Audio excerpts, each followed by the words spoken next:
Hey y'all, B-Dog Jr. back with you. I don't know if anybody remembers Franken mower, my fiberglass repaired lawnmower. It's been a couple of years since I've done any videos on her.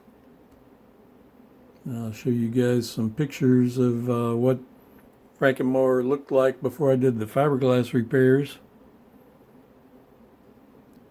Zoom in a little bit so you can see it a little bit better.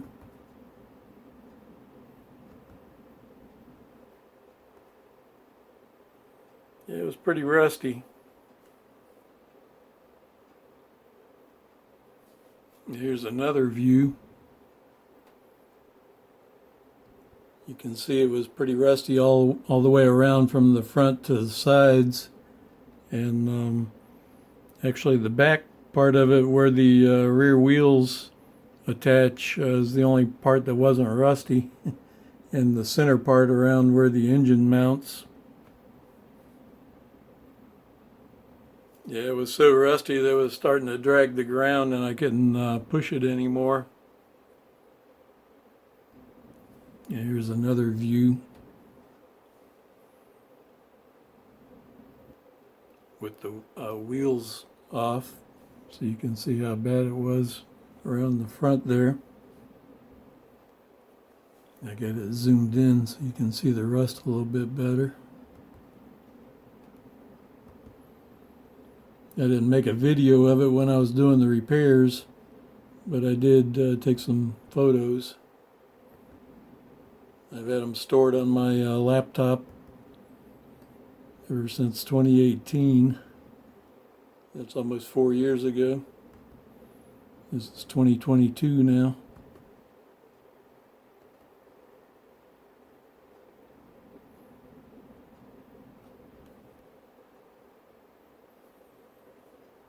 Just another view here.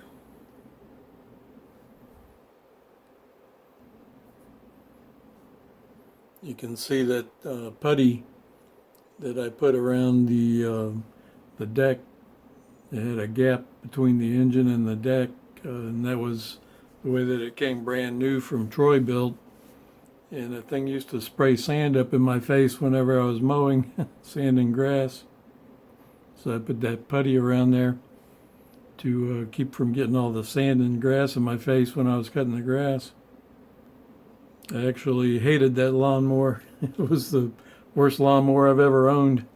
But ever since I've repaired it and done a few other things to it, it's actually become my favorite lawnmower now.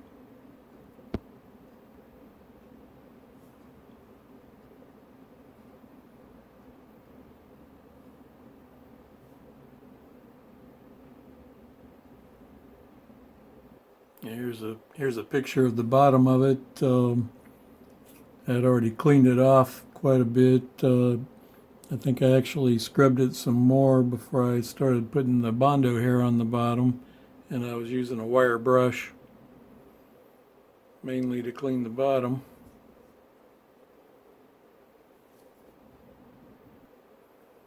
Just another view there. The back section of it wasn't rusted too bad, if at all, so I didn't bother to take the back wheels off. Here's a picture of the bottom after I cleaned it off, and I'd already put the Bondo hair on there. The Bondo hair didn't smooth out as nicely as I wanted it to, but it's been working good for almost 4 years now, so I guess that's not really a problem. You can see I left the bolts exposed there if I ever want to pull the engine off. And this is Bondo hair for anybody that doesn't know. Comes in a 1-gallon can. You can probably buy a smaller can.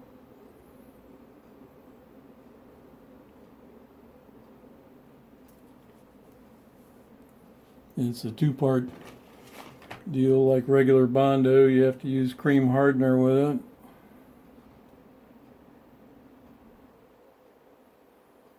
That one split open on me. Here's another view of the bottom.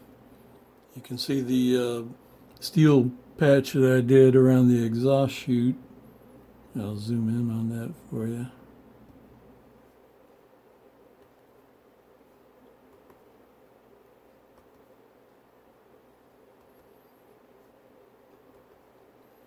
Yeah, I made that out of some sheet metal from an office furniture desk credenza type thing.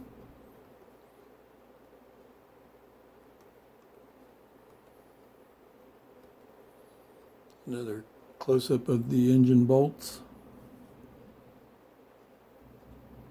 The main reason why I decided to go with Bondo hair on the bottom was because fiberglass resin, this stuff here, is like pancake syrup. It's not very thick, so it would just fall right through the holes. Like, you know, if you're pouring pancake syrup on the Swiss cheese, you know, it's going to leak right through. Even with the fiberglass cloth on there. And I used about 5 to 7 layers of fiberglass cloth all around the top. Here's another view of the steel patch that I made. I'll zoom in on that for you.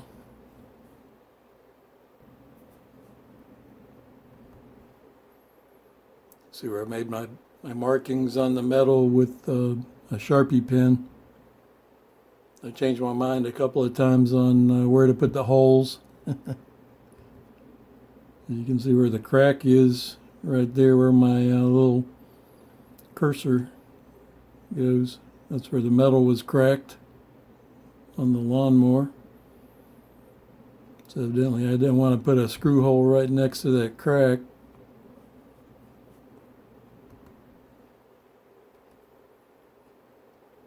Just another view of the bottom here.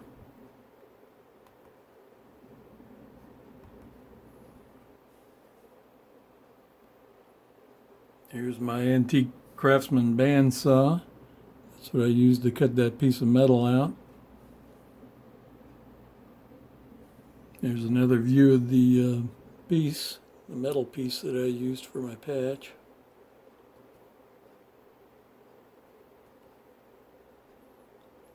I actually folded that L bracket or the L shape over to make it a doubler. That's another view of the metal there. This is an airplane cowling latch, and I used it as a doubler because it had a nice thick like 60 thousandths thick stainless steel. You can see it's still got the quarter turn wing nut fastener on it there.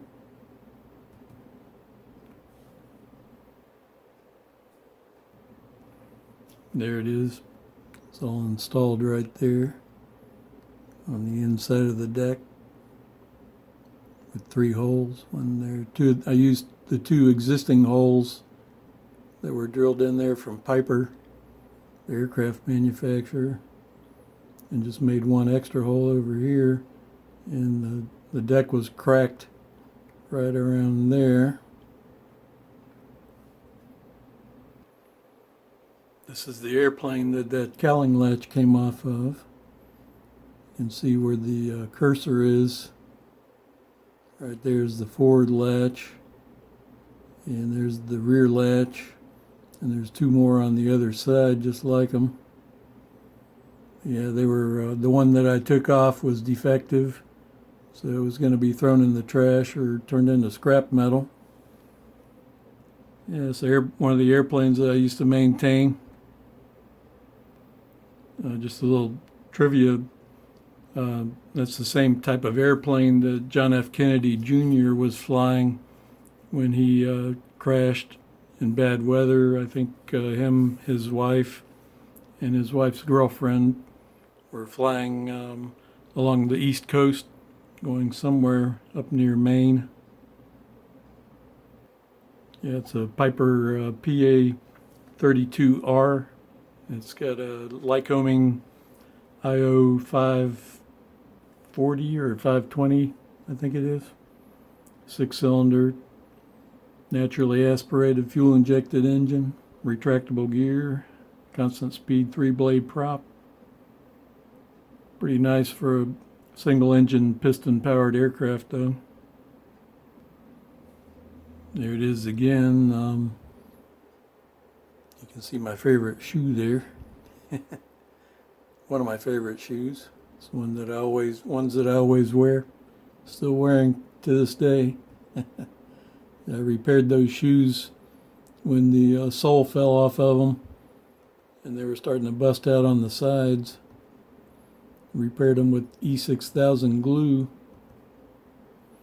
and the glue's still holding. They're my most comfortable shoes that I own. Still love to wear them every day, just about. Here's the patch before I drilled the holes. Got all the holes marked with a Sharpie pen. Here it is once it's all installed.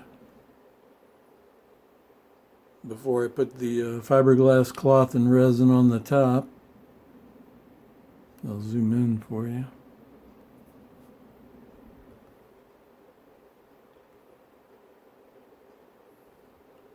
There's the Pink Panther in the background. Rear wheel. That's my 1973 Dodge Dart Sport 360. For anybody that's never heard me mention the Pink Panther before.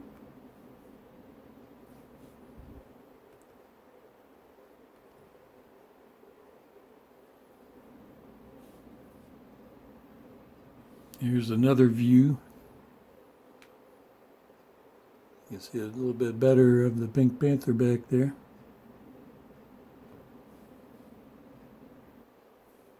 You actually see the crack real good where the deck was cracked right there.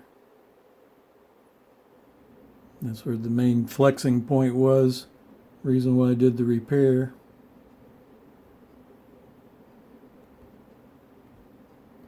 It was causing the whole deck to flex and it was dragging the ground.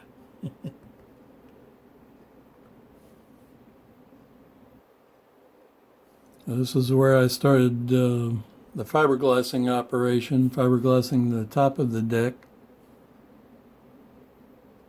I got it zoomed in there. You can see I made a little bit of a mess there.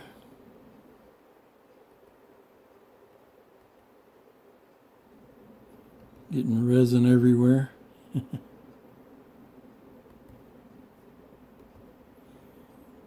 I wasn't too worried about getting fiberglass on the engine because I didn't think it was going to last long enough to where I would worry about taking the engine off one day, but I should be able to get it off if I ever want to.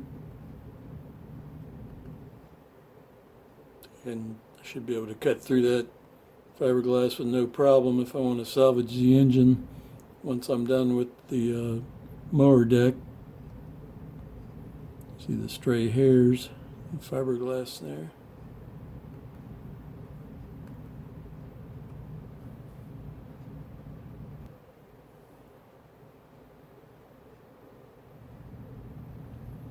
I didn't go to great lengths to remove the rust. I wasn't really that concerned about it because I figured, it's a lawnmower and it's not going to last 50 years. I'm not worried about keeping it around that long like a car, All I did, like I said, was just hit it with a wire brush, and I got some 80 grit sandpaper and scuffed the paint up, what paint was left on there, and just didn't really worry about it too much because I knew I was going to be using a lot of fiberglass cloth and a lot of resin. There's a view from the front. You can see how I fiberglassed right over my little patch there. I'll zoom in for y'all so you can see a little bit better. Yep, I just laid the fiberglass right over the screw heads and everything. I didn't even pull the plastic guard off of there. Like I said, I wasn't too worried about this thing lasting forever. But it seems like it's holding up pretty good almost 4 years later now.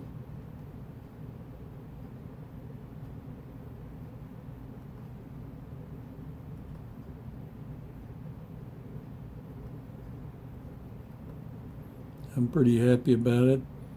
I figured I'd be buying a new lawnmower after 2 years.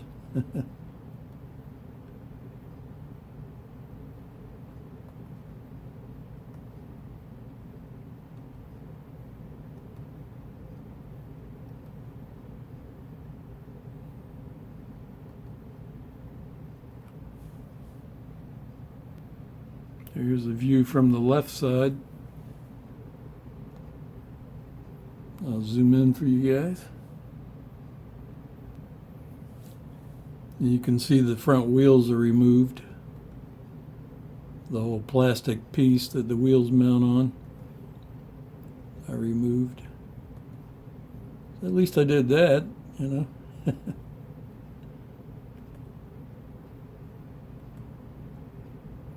Some more stray fiberglass hairs there around the bottom.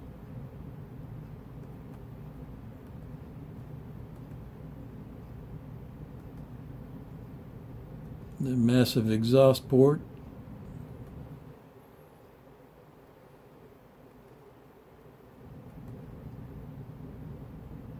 Little breather cap there.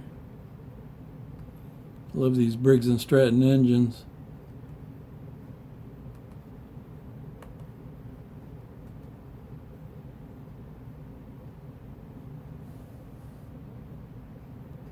And this is the old school Briggs & Stratton engine before they came out with the overhead valves. This style here has the valves in the block. It's like an old flathead Ford.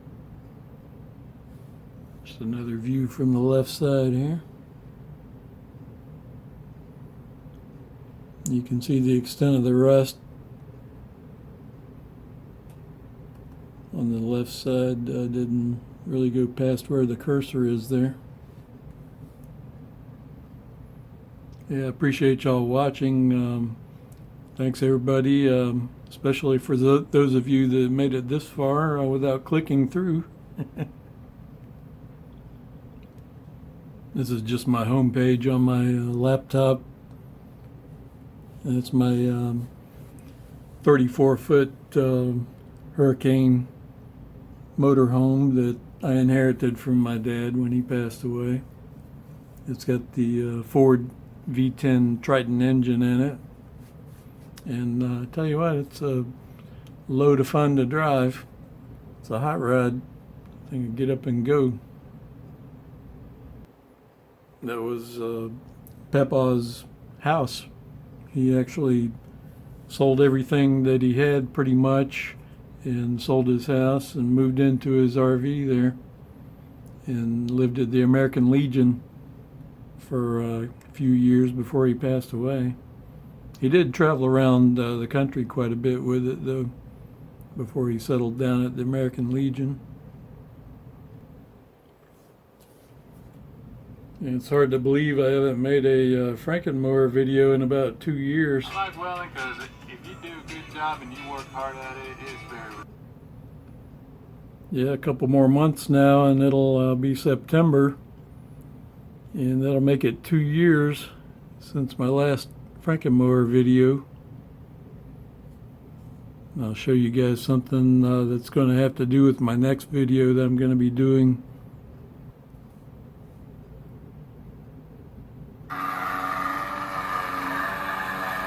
Look at the exhaust. Just pay attention to the exhaust.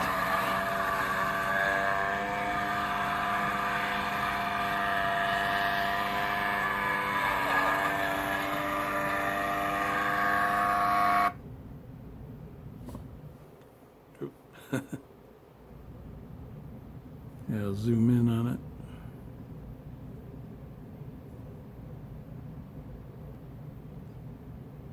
Yeah, it was a little mod that I did on the muffler there. in attempts to try and keep the exhaust out of my face while I'm pushing the lawnmower around. But it didn't work out as good as I had hoped it would. So I came up with something better, and I'll show you guys what that is on my next video. So this is B-Dog Jr. We over and out. Y'all take care and have a good one.